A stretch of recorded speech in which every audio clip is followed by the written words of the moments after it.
Hi, I'm James Valentine. This is Life's Booming. Grab a cuppa and get ready for an amazing story. Are you ready? Here we go.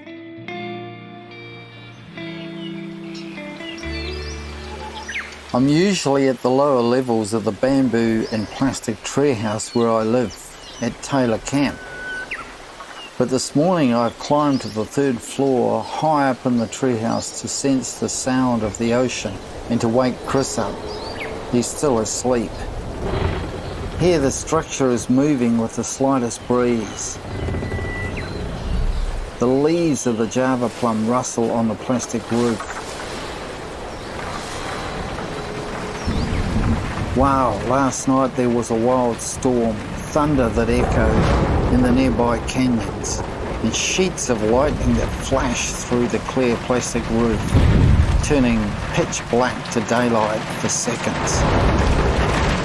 The intense rain pummeled the taut plastic roof like 1,000 crazy drummers.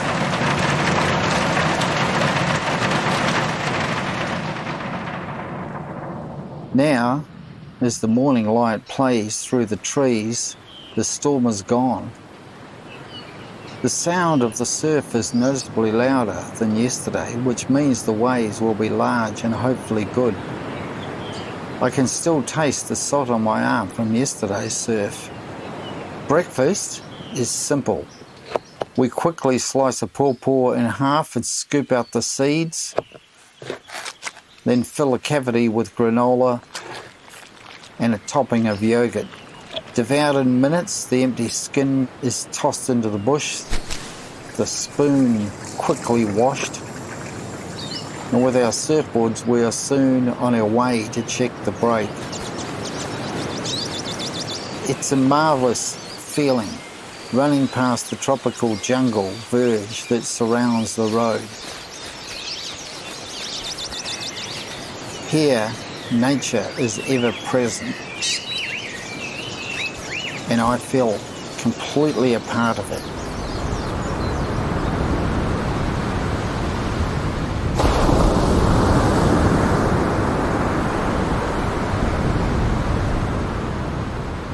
Electricity, photography, surfing, sustainability, and Elizabeth Taylor. Now, look, it might sound like I'm just throwing a bunch of random ideas around, but these are all important details of the very interesting character you're about to meet. He began his adult life as an apprentice electrician, but a one-way ticket to Hawaii with a backpack and a surfboard to spend 9 months living in a treehouse would change his life forever. This is Lloyd Godman's story of no regrets. Hello, Lloyd. Hello, James. How are you doing? Good. I'm liking this. There's lots of hints of adventure here. Yeah, it's a pretty crazy story. So let's start with, you grew up in New Zealand? I did, yeah, in Dunedin, which is right down near the bottom of the South Island. What was young Lloyd like? Well, Lloyd was always kind of the round peg that didn't fit into the square hole in some ways. But when I was about 10, I got into competitive swimming, and I used to actually do miles and miles swimming up and down over the tiles, and then I discovered the ocean and surf lifesaving and surfing, and that sort of changed everything, really. Yeah, right. What was the Dunedin or the New Zealand surfing scene of your childhood? Was it similar to Australia? Yeah, just a lot less people. I mean, some really good breaks, but a lot less people. And, of course, you're fighting the cold the whole time. I actually remember a really funny story where I had to hitchhike down to a friend's place to meet up with him to go for a surf, and it was snowing. Right. And this old couple picked me up and said, you'll be freezing. We've got some hot soup. And they gave me hot soup and sort of warmed me up in the car and said, and where are you going? And I said, surfing. And it was snowing. Fantastic. And I've met some guys that surfed, Bells and Great Ocean Road in the 60s and 70s. They said they used to use diving wetsuits with woolen jumpers underneath.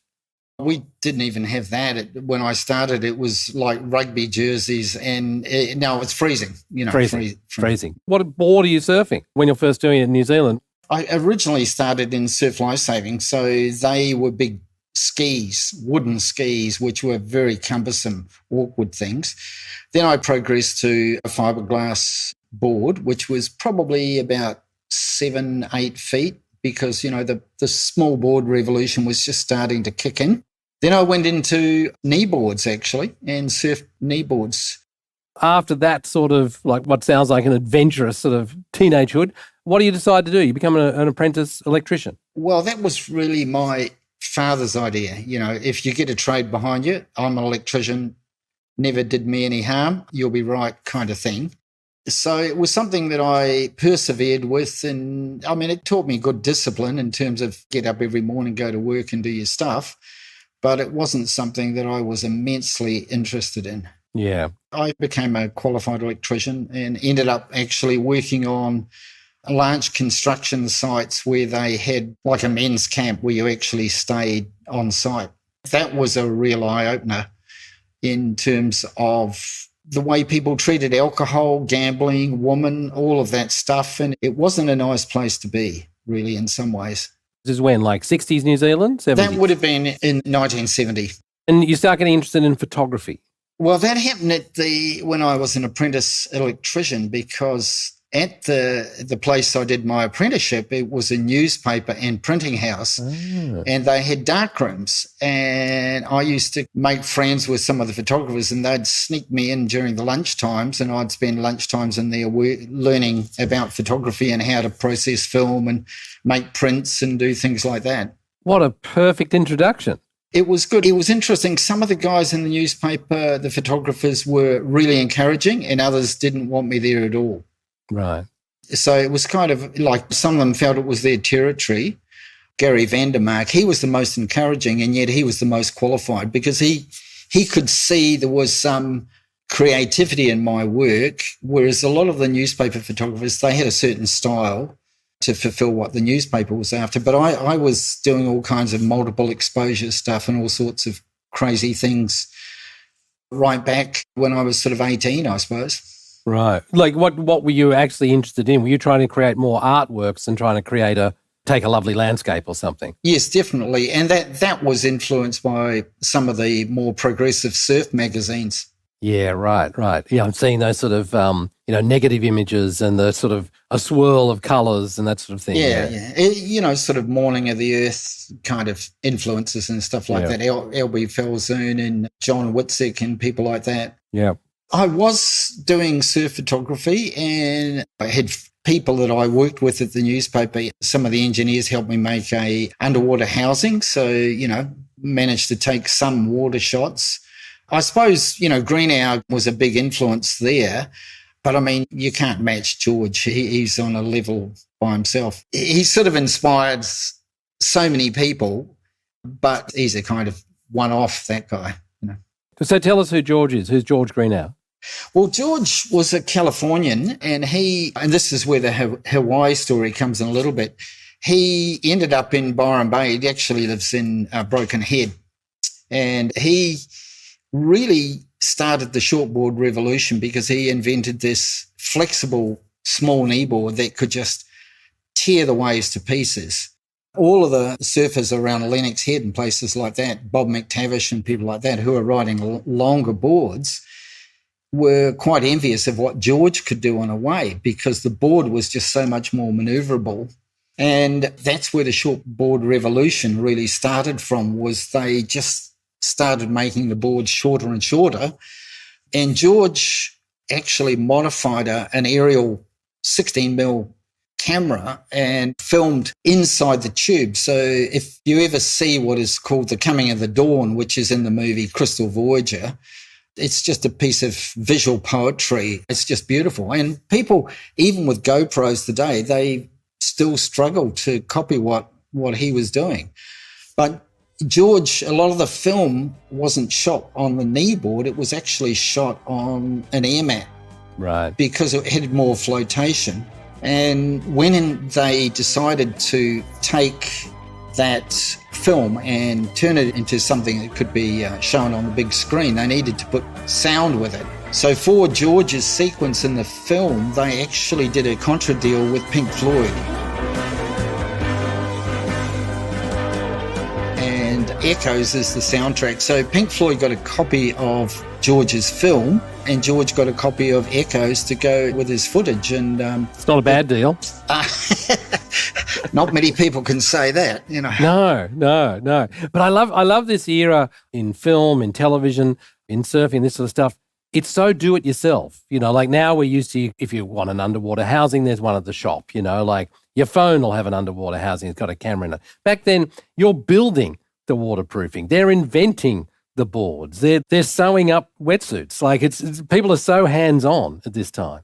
That's absolutely true. Yeah, I mean, George made the underwater housings. He even made a light system so that he went out before the dawn and actually filmed surfing with spotlights shining up into the waves.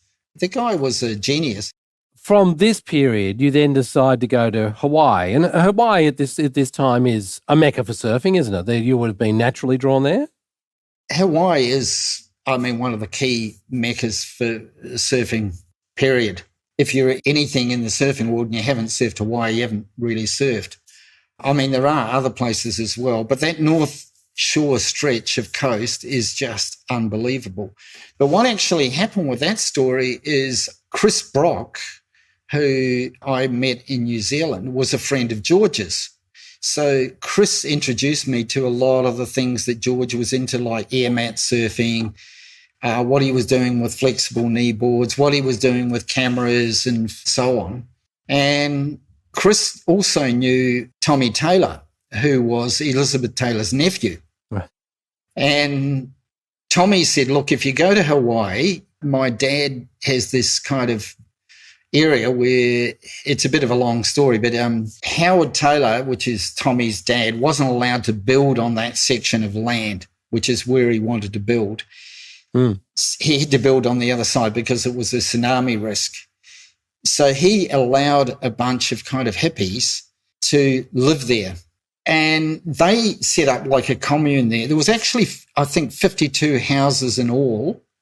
So I went over with Chris Brock and we stayed at Taylor Camp, and eventually we inherited one of the houses. Somebody moved out and gifted us the 3-story treehouse. When you say a treehouse, do you mean that literally? Oh, yeah, absolutely. It was 3 stories. So when the wind blew, the house moved. Right. And they were made of bamboo and plastic. They had a wood floor from salvaged materials. And there were 3 layers, 3 levels. Wow. And you know, right up the top, things were swaying around. So the wind blew through the house because in those tropical climates, you don't really need to have opening and closing windows. Yeah. It was clear plastic. So when there was a thunderstorm at night, you experienced the whole light show and rain and leaves falling on the roof and sliding down. So it really made me aware of nature, I suppose. You just live very simply and in nature.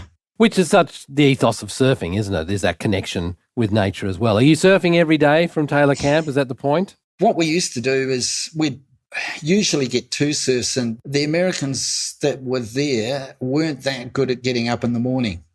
At that period of time anyway, we used to sort of get up really early, go for a morning surf. They would roll down about 10:30, go out for a surf. We would go in when they were having lunch, and then we'd go home and prepare for the next day. Who else was living there? Did famous surfers come there, or who was there? We were on Kauai, so it wasn't on Oahu. Right. Where the main surfing action is. But I used to surf with a well-known surfer of the time called Billy Hamilton. And a couple of times he asked if I could babysit his kids. It wasn't until years later that I actually worked out that one of those kids was Lloyd Hamilton. Okay. Who really was one of at the forefront of jet ski tow and surfing, invented foil surfing. You know, he's a total legend. Was kind of interesting. Yeah. I think it's your babysitting that stimulated his interest in those things. I think that's what made that happen. Yeah. Now, so there's this strange Elizabeth Taylor connection, and there's one of her husbands who has the land. Did you meet Elizabeth Taylor? Yes. It wasn't her husband, it was her brother. Howard worked at the university, and 2 of Elizabeth's sons were living with Howard.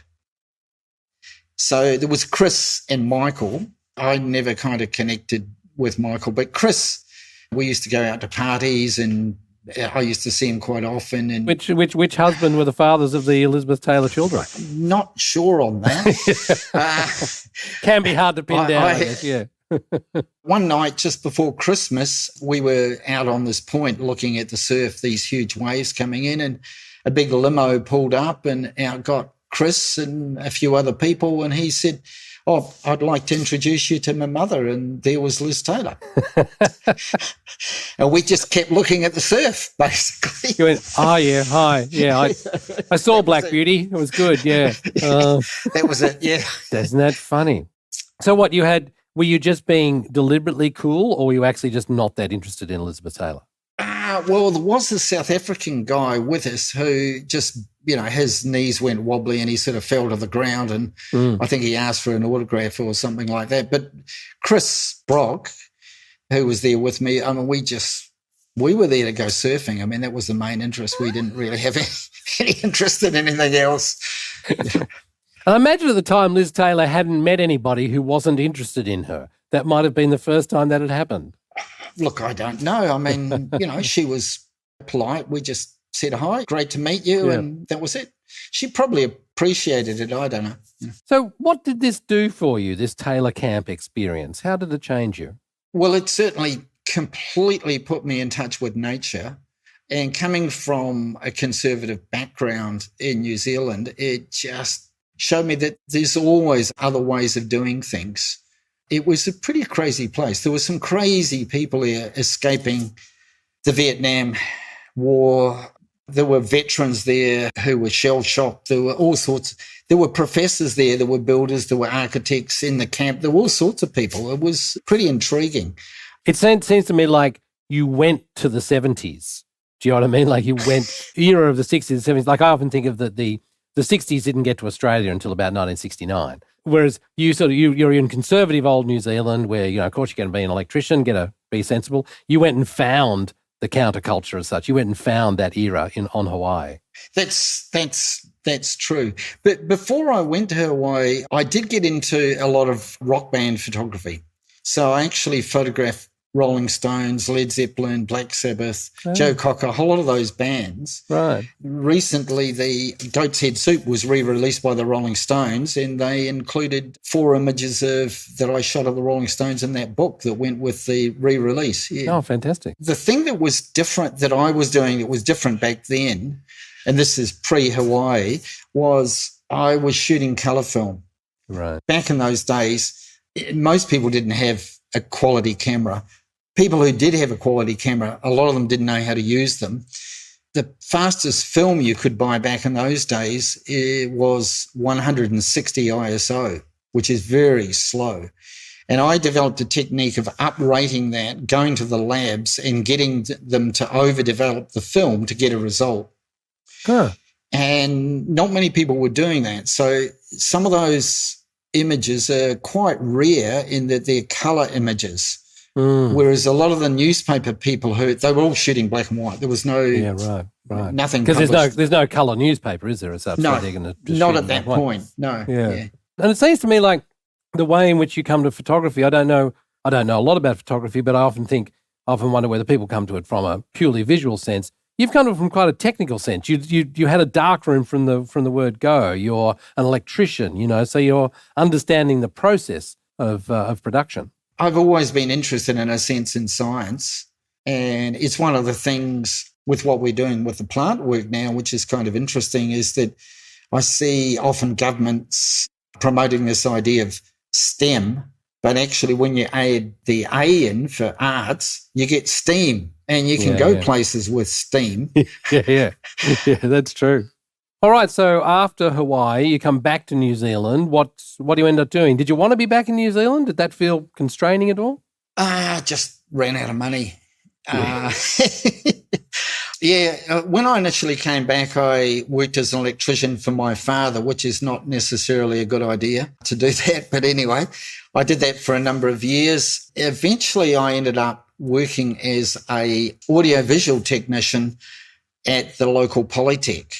Oh. And the Polytech was quite unique in that time, and that they had inherited an art department, which actually was the oldest, as far as I know, I think it was the oldest continuous art school in Australasia. And a polytech is sort of not, is what would we think of that as more like a technical college? TAFE. Or a TAFE? Yeah, right. So the art school was offered to the university, who saw it as a vocational program and they didn't want it. So the art school moved to the Polytechnic.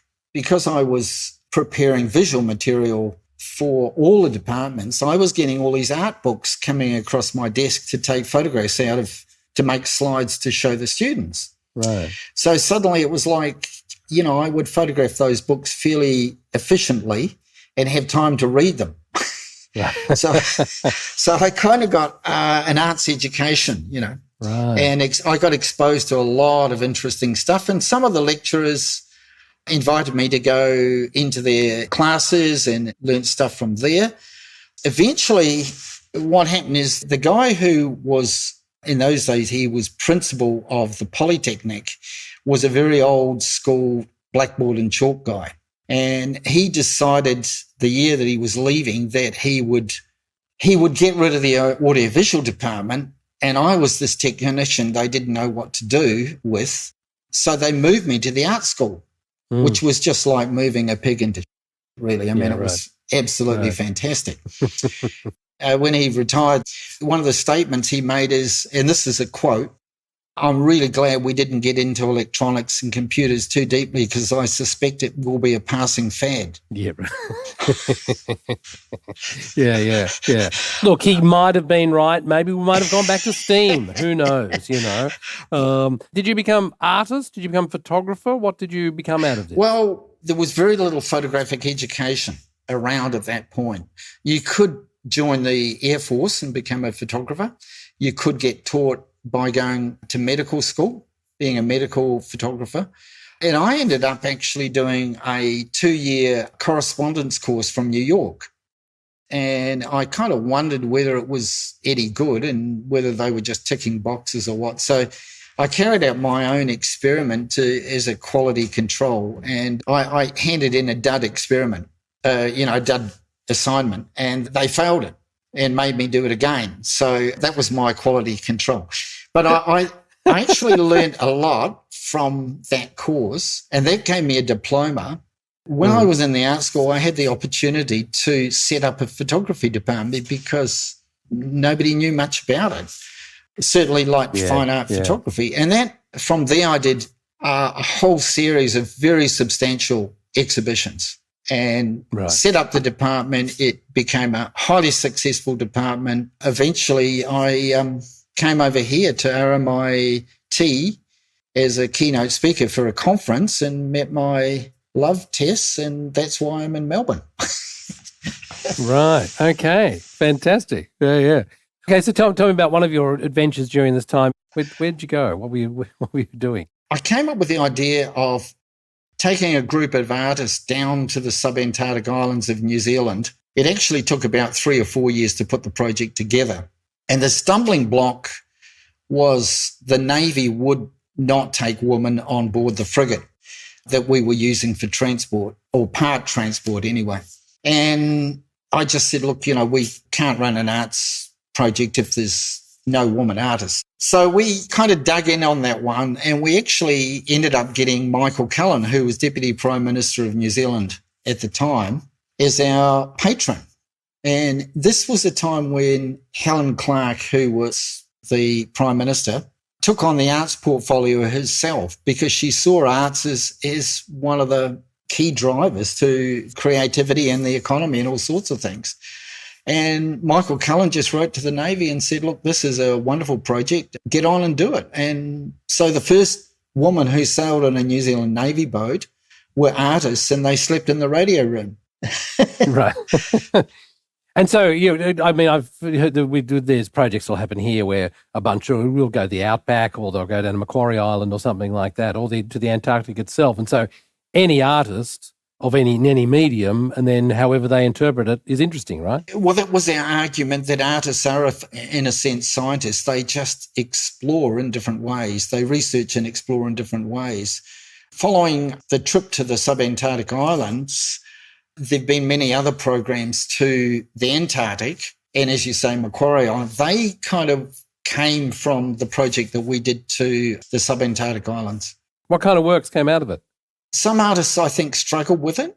There were, I think, 11 artists altogether. Some did some fantastic work. For me, it completely changed the direction of my work. It was a big expedition of people who went down there. There were people from museums. There were goat shooters who were trying to get feral goats off some of the islands. There were Department of Conservation people. There were all sorts of people. So Department of Conservation asked us, if you see any rubbish washed up on the shores, collect it and bring it back, because we'll take all the harmful stuff like fishing nets and that back to New Zealand and dispose of it so it doesn't affect the wildlife. So we asked them, because we found artifacts that went back to like the 1860s, and we said, well, what is the difference between an artifact and rubbish? And they couldn't answer it. Yeah, right. Rubbish is an artifact in a sense. Yeah. It tells us about humanity and the people that were engaged with that object. So we collected lots of harmful stuff, put it on the frigate, and the first night we're at sea, they threw it out the back with their own rubbish and said, well, that's what ships do. Ships don't sail around the world with rubbish. I mean, if you look at photos of Greenpeace or Sea Shepherd, you will see rubbish containers on the ship, on the deck. You don't see that in many other ships. I don't know where they're at now, but back when we went down in 1989, it was just disposed of. It was just thought the ocean was somewhere you could just chuck stuff. So what happened from that experience is I developed a technique of making hybrid photographic prints that had a photograph of the island, taken at the island, surrounded by photograms, which is photograms are made by laying objects on the paper. And it's cameraless photography. And the objects were symbolic of different historical events that had taken place in the islands. And that was the connection. Right. So you might have a bottle, for example, or a key or something. Exactly. And then a shell. Yeah. A bone or something like that. Right. Yeah. So let's come to some of your more recent work. What are air plants? Well, air plants are Talensias. They're in the bromeliad family. They're a genus of the bromeliad family. And there's about 730 different species. The most extreme examples of these are what they call xerophytes. Some of them almost grow into salt water, and I even took one out for a surf on my helmet. I now work with a friend, Jeff Beach, and we're looking at ways that we can integrate these plants into contemporary architecture and also historical architecture in a way which is fully sustainable. So what people are trying to do with roof gardens, vertical gardens with reticulated water systems, we can do all that without any risk to the building, without risk to people, without a lot of maintenance, because maintenance with a lot of the reticulated systems is very heavy and very reduced weight. So it means we can actually make things that suspend, rotate, or move over a window as a screen. Lloyd, your interests are so diverse. Like what a range we've covered in this conversation, from surfing to photography to art to now a kind of combination of art, architecture and biology, botany. You're supposed to be retired, but, it's not happening really. I'm struck by how broad these interests are. Like if you said you were developing a new form of film, or like you've discovered a new way of surfing that's easier on the old joints or something like that, that might make this is a whole other departure. Well, it wasn't really, because the photogram work got larger and larger and more complex, to the point where I was making colour photograms to go in art galleries that were 22 metres long, right, in colour. And you have to make those in sections in total darkness. And that spun off into using the leaves of bromeliad plants as a form of photography to grow images into by masking parts of the leaf off using the process of photosynthesis. Wow. I think I got that. So you're using the plant. Just say that again. You're using the plant. Yeah, I put a tape on the leaf, I leave Yep. it in the sun for 4 months. I pull the tape off and I've got an image. Oh, so the tape is photographic film tape. No, it's an opaque tape to stop the light getting it to it. Right. Oh, I see. So then you got an image under that. Yeah. So that create. Oh, Because the light's not getting onto the cells of the plant. the light's not getting there. And I explored the idea. I sort of came up with this idea that, you see, the word photography doesn't actually mean camera. It means drawing with light. Yeah. And I kind of came up with this idea that the largest abstract photograph we know of is the planet. The planet is a light-sensitive, living photograph. And if we look at sequences from satellites, we can actually see the change of vegetation over the planet during a year. But unfortunately, we can also see where the Amazon is being eaten into and deforestation and all of those sorts of problems as well. But, you know, we live on a pretty amazing place, the planet, and we really need to understand it and protect it. That's kind of where I'm at. So what happened with the plant stuff is it evolved into interactive plant installations in galleries. And I did some of those here in Melbourne. I did some in New Zealand. I even did one in the Museum of Contemporary Art in Atlanta in Georgia. And then I just sort of thought what we really need to be doing is putting plants on buildings and leaving them there, not putting them in an art gallery for, you know, a month or so. So that was the impetus to try and get the plants onto architecture in a sustainable manner. So what we did to test the plants was we started putting them on buildings in the most extreme locations. So just on Monday, we went up and checked the plants on top of Eureka Tower. Which is Eureka Tower's in Melbourne, right? Yeah.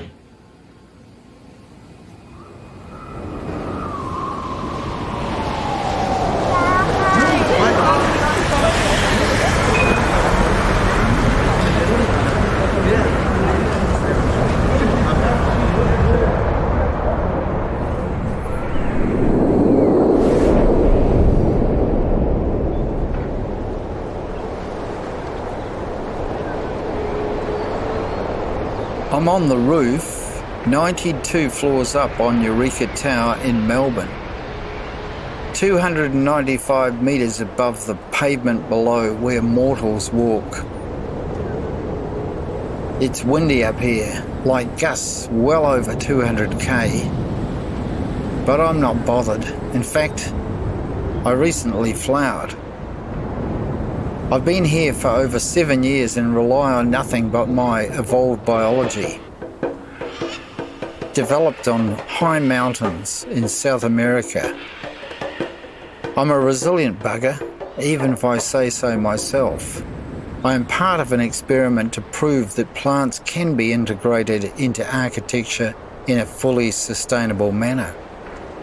I survive by closing my stomata during the day, which means I don't transpire any moisture when it's hot.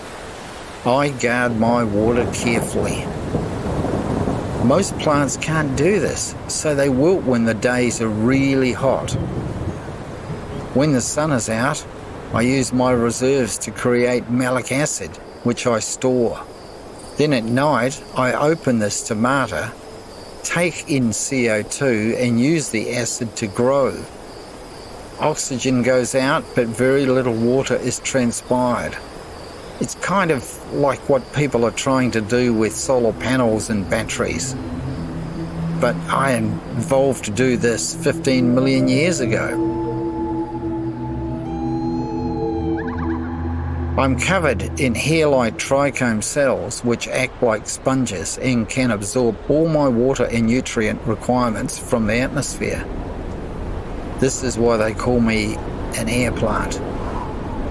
The silver trichome cells also reflect a high percentage of light, which protects me, and I can even uptake heavy metal particles that are emitted from these strange fossil fuel burning machines that zoom about below me.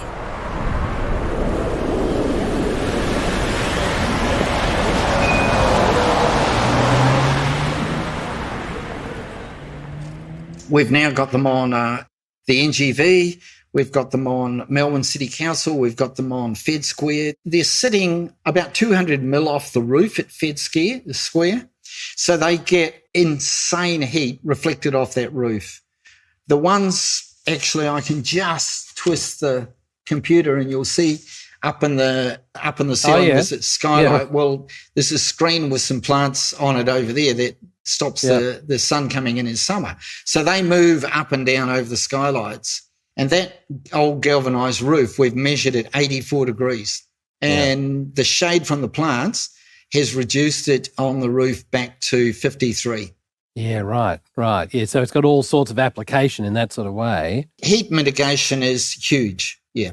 Yeah, the connection I'm seeing here through all these activities, Lloyd, is that you're in early. You know, you're when you first start surfing's a sort of, it's a peripheral thing. It's, you know, like I grew up, my cousins were allowed to surf, but my parents didn't let us. It's like, no, that's, you know, for rat bags. You're not doing that sort of stuff. You know, like that's the photography, a bit the same. As you say, you had to learn photography where you could. It was only just being accepted as an art form in many ways. You know, it's a legitimate art form. And here you are with this. Isn't it the same sort of thing? We're just starting to understand what we need to do, how we can work with the plants of the planet to make the place better.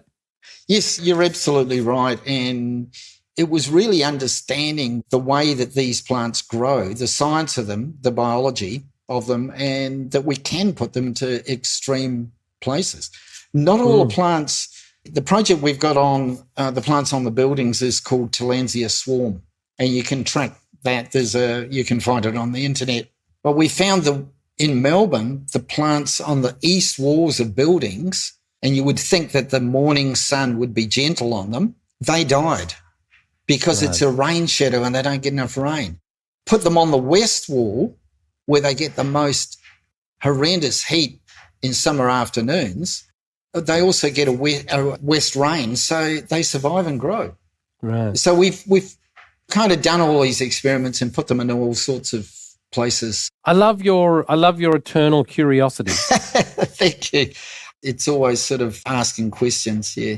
With this series is called No Regrets, and so we wonder if there's a moment of no regret. Is it that trip to Taylor Camp back all those years back in the 70s? Is that did that allow you to become who you are? I think it did, yeah. I mean, the only regret is probably I should have done it sooner. Yeah. And we probably all have that. You know, you think, should have done it sooner.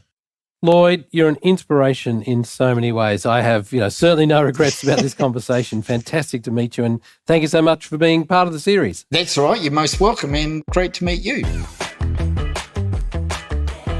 In the next episode of Life's Booming No Regrets, find out what it takes to travel through more than 30 countries across Europe, Asia and the Americas in a motorhome with your partner and not get a divorce.